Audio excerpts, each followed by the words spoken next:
À travers la Torah, ce n'est pas seulement les mitzvot que nous devons accomplir, mais aussi nous devons travailler nos midot, nos traits de caractère.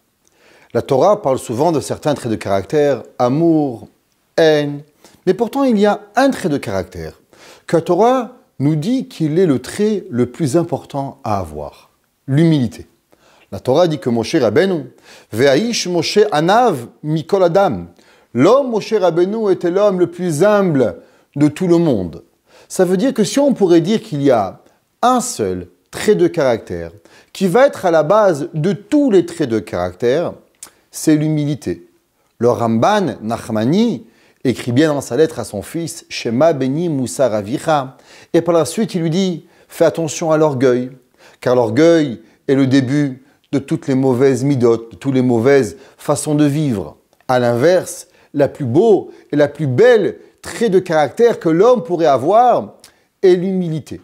Quand l'homme est humble, il lui est facile d'aider.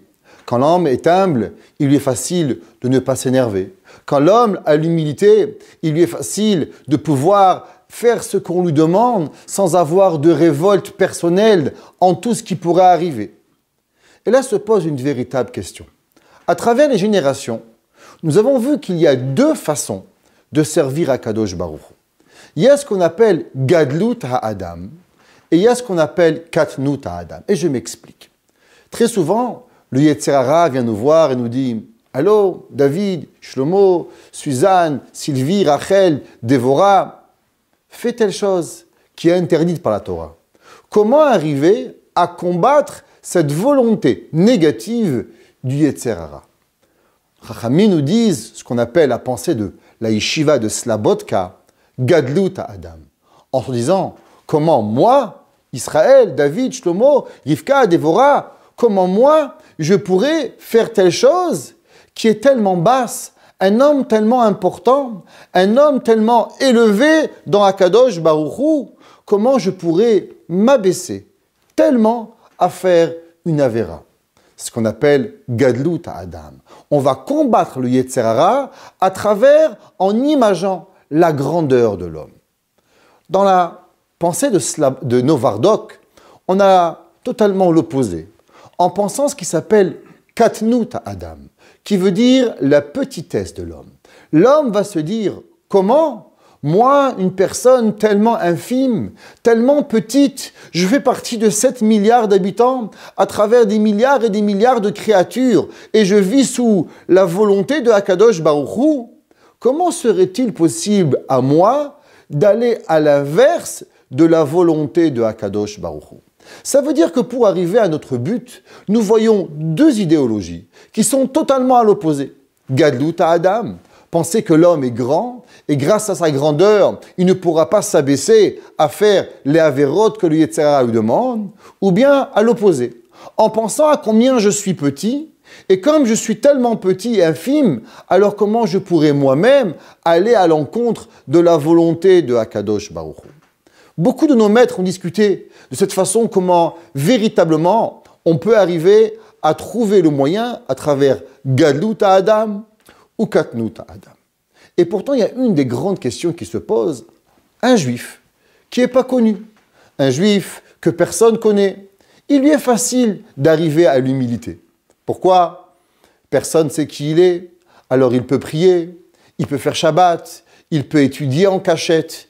Il est facile à des gens simples, ce qu'on appelle des gens tmimim, d'arriver à des niveaux extraordinaires sans pourtant arriver à l'orgueil. Parce que la personne ne les connaît.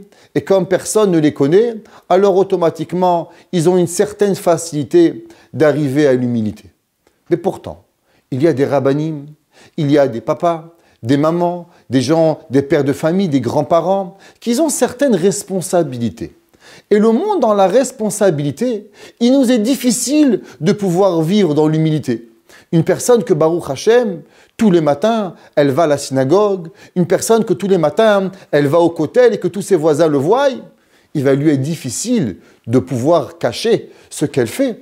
Il est clair et il est net que les gens vont la regarder. les gens vont la commenter, les gens vont lui faire un compliment. Une madame qui fait partie de Bikur Cholim, mais que tous les jours, elle va et elle aide le monde, elle aide ses amis, elle aide ses voisines, elle fait sa prière 3 fois par jour, elle est une mora extraordinaire, elle est une rabbinite qui donne des cours.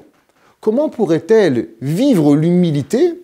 Parce que la grandeur fait partie intégrale de sa vie de tous les jours.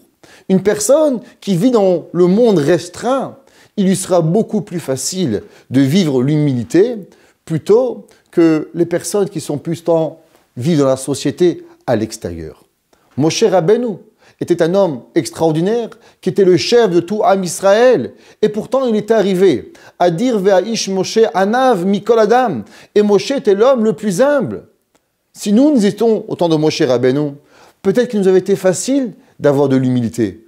Inconnu au bataillon. Il y avait 600 000 juifs, des juifs qu'on n'a jamais entendu leur nom. Que eux, ils arrivent véritablement à avoir de l'humilité, il est facile. Mais comment un homme public, une personne qui fait des actions aux yeux de tout le monde, pourrait-il véritablement vivre l'humilité? Un de nos grands maîtres qui a vécu au 19e siècle, le Oneg Yom Tov, il dit une réponse extraordinaire. Et il dit, comment savons-nous qu'une personne, elle fait quelque chose pour elle, où elle va vouloir prendre tout le crédit pour elle, ou véritablement prendre le crédit et donner le crédit à Akadosh Baruch Hu. Nous savons qu'il y a un concept qui s'appelle de faire les mitzvot lishma, de faire les mitzvot pour Akadosh Baruch Hu. Exemple, nous donnons la tzedaka et si on nous l'a donné sans que personne ne sache. Comment faire que toutes les mitzvot, je ne vais pas les attribuer à mon mérite, mais plutôt au mérite de Akadosh Baruch Hu. Et le Oneg Yom Tov répond, et il dit c'est simple. Quand tu vas vouloir faire une mitzvah, est-ce que tu veux t'assurer que tes enfants et tes petits-enfants vont continuer à faire ces mitzvot? Ça veut dire que tu n'es pas intéressé à vouloir prendre la mitzvah pour t'élever, mais plutôt pour continuer et perpétuer le nom de Akadosh Baruch Hu à travers ce monde. Alors automatiquement, même si grâce à cette mitzvah, tu as de l'orgueil, cet orgueil ne va pas t'atteindre. Parce que cette mitzvah, elle n'est pas là pour toi. Mais elle va être là pour pouvoir que tu la continues à travers ta descendance, à travers tes élèves. Nous savons que nous avons une mitzvah Torah qui s'appelle l'ilmod, étudier, ou le lamed, et enseigner. Qu'est-ce que ça veut dire? Pourquoi avons-nous une mitzvah d'apprendre et d'enseigner? Quand j'apprends que pour moi, je deviens orgueilleux. Quand je partage ma connaissance avec le monde, alors je veux faire plaisir à Akadosh Baruch Hu, qui est le maître du monde, qui m'a donné ce que je connais, et je veux le faire participer au plus et avec le plus d'humains possible qu'Akadosh Baruch Hu m'a demandé. De même, quand je fais des mitzvot, et je veux m'assurer que mes enfants, ma femme, mes amis vont faire les mêmes mitzvot et vont partager la même envie que moi, alors il est certain que quoi que je vais faire, l'orgueil ne pourra pas me toucher et je pourrai servir véritablement Akadosh Baruch Hu avec une véritable humilité.